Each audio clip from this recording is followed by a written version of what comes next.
Enfrente esse pecado com honestidade. Orgulho, ego, o eu. Admita isso. Enfrenta com honestidade. Irmãos, a gente, como falei, a gente precisa deixar de inventar desculpas para as maneiras, as formas que a gente age em determinadas situações e dizer, não, foi culpa do outro. A gente deve parar de fazer isso e nós devemos considerar que nós podemos e na maioria das vezes estamos colocando o nosso eu em primeiro lugar na situação. Por isso agimos da forma que agimos nas situações controversas da vida, nos relacionamentos conturbados da vida. Nós precisamos parar, deixar de nos desviar desse grande problema. E qual é o problema de falar que o ego é só um problema? Porque nós não tratamos como pecado. Esse é o problema do discurso da igreja evangélica hoje. Ah não, o ser humano tem problema. Ah não, o ser humano tem doenças que, irmão, ego, eu, pecado. Como nós podemos fazer isso? Enfrentar com honestidade, abandonar o ego, sendo minuciosos, detalhistas, quanto à questão de mortificar a carne, o ego. Como você pode ser detalhista? Irmãos, de forma muito prática, muito direta. Olha só, sempre que você notar em você mesmo, diante de alguma situação, uma autodefesa, sempre que você perceber que você está querendo se defender, ou que você está querendo uma justiça própria, ou sempre que você perceber que você foi ofendido, que você foi diminuído, que você foi rebaixado, ofendido, sempre em alguma situação no seu relacionamento você se sentir dessa forma, pare e analise. E faça algumas perguntas para você mesmo, na hora. Como por exemplo, exatamente por qual motivo eu estou me sentindo desse jeito? Qual é o motivo dessa discussão, dessa situação que eu fiquei ofendido? Por que eu estou aborrecido? Por que esse assunto tanto me aborrece? Todas as vezes que se fala nele. Você tem aquele assunto que toda vez que alguém toca, seu marido, seus filhos, sua família, seus amigos, você fica aborrecido? Pare e se pergunte, por quê? Outra pergunta, qual a minha verdadeira preocupação diante dessa situação? Com o que é que eu estou preocupado de verdade? Outra pergunta, eu estou me sentindo ressentido, preocupado, é por causa de uma situação de justiça e de bem maior? Ou se eu olhar honestamente para isso, será que eu não vou ver o meu eu sendo alavancado? Será que eu não vou perceber que eu estou preocupado somente comigo mesmo? Irmão, experiência própria. Sempre que eu me vi numa situação dessas, eu percebi que era o meu ego falando mais alto. Todas as vezes. E eu poderia ter agido diferente. Poderia ter falado outras coisas. Poderia ter ficado calado. Ego, orgulho, pecado.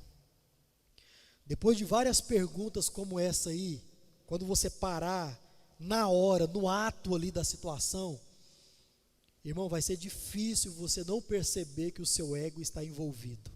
Vai ser difícil você não perceber isso. Experimente praticar isso. Seja minucioso, seja urgente. Está em uma situação de conflito, de desordem, de ofensa. Pare e pense. Reflita e se pergunte: será que eu estou preocupado mesmo com uma questão de justiça maior? Ou não? Ou será que é o meu ego alavancando? Segundo, meça o quão o seu ego está controlando a sua vida. Se a primeira aplicação é de nível urgente, é na hora da situação, e é muito difícil fazer isso, no calor do momento, da discussão. Mas você pode ter a oportunidade de medir o quão o seu ego está dominando a sua vida e o quão ele vem fazendo isso ao longo da sua existência. Se você olhar para trás, por exemplo, olhe para a semana passada, faça isso aí agora. Olhe para 2 semanas atrás, olhe para alguma situação, talvez mais distante disso, conflituosa, onde você se sentiu humilhado, onde você se sentiu ofendido, onde você se sentiu diminuído. Olhe para essa situação do passado e traga à sua memória as ocasiões onde você se sentiu assim, irritado. Aí agora, nesse momento, eu te convido a fazer o seguinte exercício.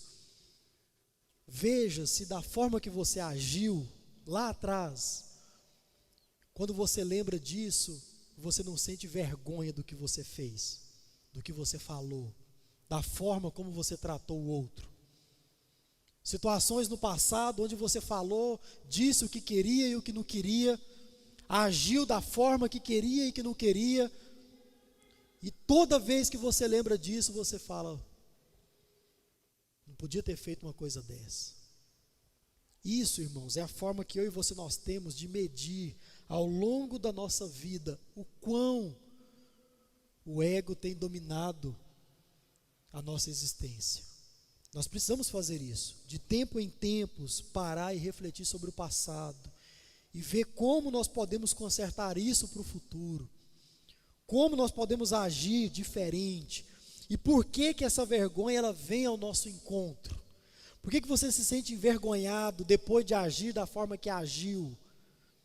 Porque, irmãos, nós nos deparamos com a realidade de que estávamos apenas olhando para nós mesmos. Nós nos deparamos com essa realidade.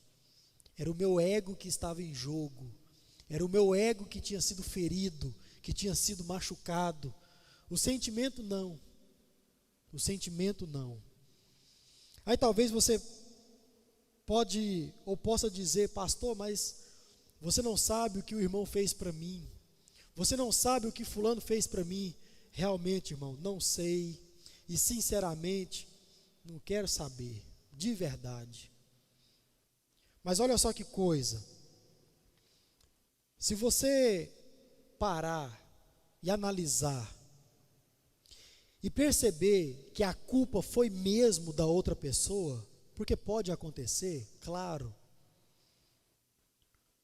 você vai ver que ela estava agindo por causa do ego dela. Ela estava colocando em jogo o seu eu. Ela não estava olhando para toda a situação de forma igual, ou com compaixão, ou com benevolência, com graça. Você vai ver isso. Aí você pode usar isso como desculpa. Pastor, eu agi da forma que agiu porque ela agiu com o ego dela. Pergunto, você não estaria fazendo a mesma coisa? Nós não estaríamos agindo de acordo com o nosso ego? E isso não seria uma retaliação? Isso não seria vingança? Então, não importa se a culpa é do outro e você agiu de forma indevida. Não importa. Você também agiu por causa do ego, por causa do orgulho, de não levar desaforo para casa, de não se mostrar diminuído. De forma ou de outra, quando há retaliação, quando há vingança, o ego está e sempre estará envolvido, sempre.